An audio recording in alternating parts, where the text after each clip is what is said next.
আসসালামু আলাইকুম ভাই, কি অবস্থা? সবাই কেমন আছেন? আশা করি সবাই ভালো আছেন। তবে আজকে যাকে নিয়ে কথা বলবো সে হচ্ছে বাংলাদেশ ক্রিকেটের একজন গর্ব। আমরা সেই ছোটোবেলা থেকে যার খেলা দেখে বড় হয়েছি, ছোটোবেলা থেকে একজনের খেলা দেখে সবথেকে বেশি ভালো সেটা তামিম ইকবাল খান। আসলে ভাই তিনি চট্টগ্রাম সন্তান, তো তিনি আসলে আমাদেরকে কী দিচ্ছেন না দিচ্ছেন এটা আপনারা ভালো করে জানেন। আমরা বিগত দিনে আসছি বাংলাদেশ সর্বোচ্চ রান সংখ্যা তামিম ইকবাল, এবং শ্রীলঙ্কার মাঠে হাত ভাঙা নিয়ে এক হাত দিয়ে বল ফেস করে এক হাত দিয়ে 143.2 কিলোমিটার গতির বল ফেস করে ওই ম্যাচটা যদি আমাদেরকে দেখা দিচ্ছে তিনি আসলে কত বড় চলে যাওয়া খান সাহেব।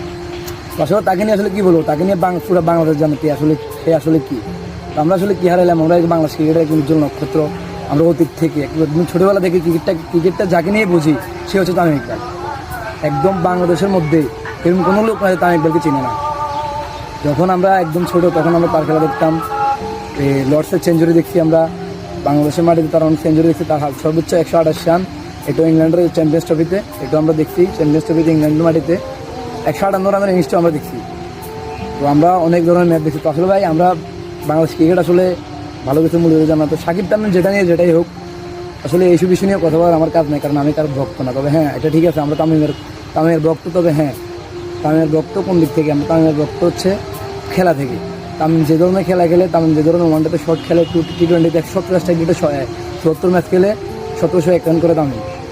তো আসলে স্ট্রাইক রেটটা হয়তো কম, কিন্তু ভাই একজন প্লেয়ার মাঠে থাকা অবস্থায় যা রান করে তাই প্লাস দেন। আমাদের যে ওপেনিং বর্তমানে যে আছে লিটন, সৌম্য, এগুলো থেকে অনেক বেটার আছে তামিম।